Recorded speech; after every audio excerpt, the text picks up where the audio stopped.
सल्तनत कालीन स्थापत्य कला के बारे में चर्चा करेंगे। पिछले लेक्चर में मैंने जो इंडियन मुस्लिम आर्ट या भारतीय मुस्लिम कला विकसित होती है उसके बारे में बताया था, और आज हम उसकी जो समन्वय से भारत के अंदर जो सल्तनत काल में इमारतें बनी उसके बारे में कुछ जानकारी देंगे। और भारत में सबसे पहले कुतुबुद्दीन ऐबक ने शासन किया था। उसने 1197 में दिल्ली में एक कुव्वत उल इस्लाम नाम की एक मस्जिद बनाई थी, और ये मस्जिद एक हिंदू मंदिर के चबूतरे पर जो है वो बनाई गई थी, और इसमें मेहराबदार दरवाजे बनाए गए जिसपे कि कुरान की आयतें जो है वो लिखी गई थी। लेकिन इस मस्जिद के ज़्यादातर जो खंभे थे वो हिंदू मंदिरों के लगे हुए थे, और मेहराबों की जो सजावट थी वो भी हिंदू शैली की थी। दूसरी महत्वपूर्ण बिल्डिंग जो कि कुतुबुद्दीन ऐबक ने बनाई थी वो थी जवा मस्जिद, कुतुब मीनार।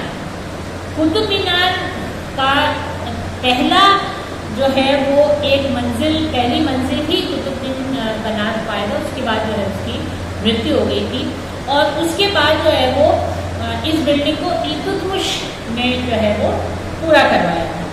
और इल्तुतमिश के बाद फिरोज तुगलक ने भी जो है वो इसके ऊपर की दो जो है वो मंजिल बनाई। तो इससे जो है वो कुतुब मीनार की कुल ऊंचाई जो है वो 240 फीट हो गई थी। ये मीनार जो है वो वृत्ताकार है, और इसका जो आधार है उसमें जो इस कुतुब मीनार का जो बेस है उसका सरकमफ्रेंस या व्यास जो है वो 46 फीट है।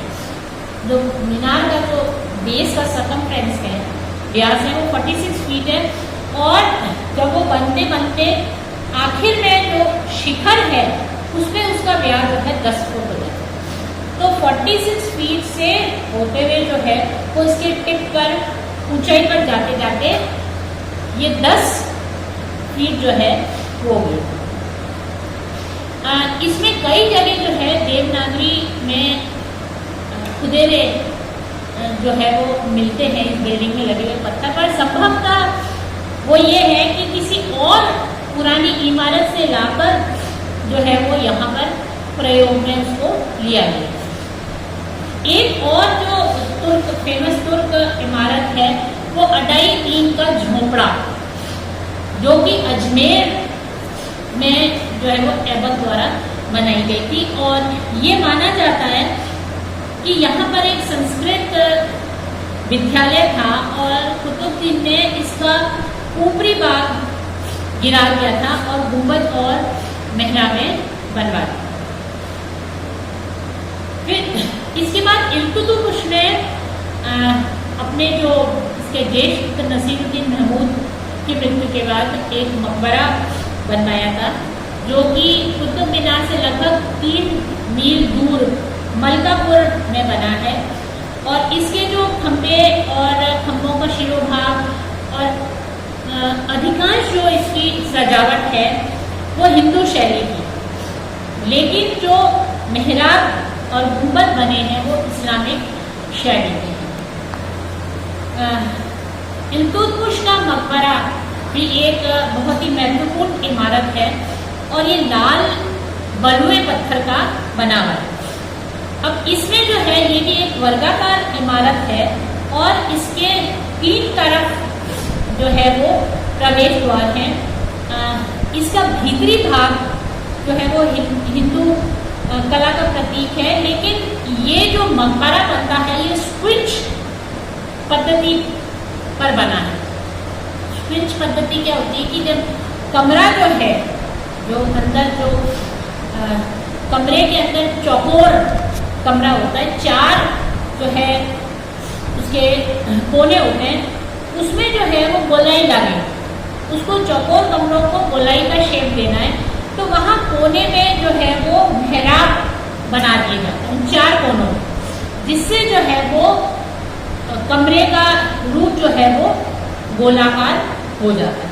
ये भी एक बहुत प्रसिद्ध जो है वो है इल्तुतमिश का मकबरा।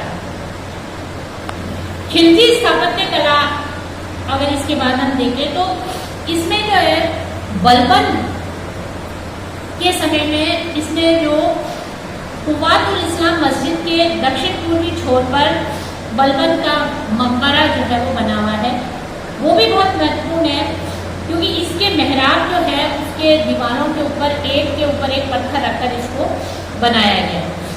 और अलाउद्दीन खिलजी जो है उसके द्वारा जो अलाई दरवाज़ा बनाया गया वो भी बहुत ही महत्वपूर्ण है और इसको इस्लामिक स्थापत्य कला का बहुत अच्छा नमूना माना जाता है।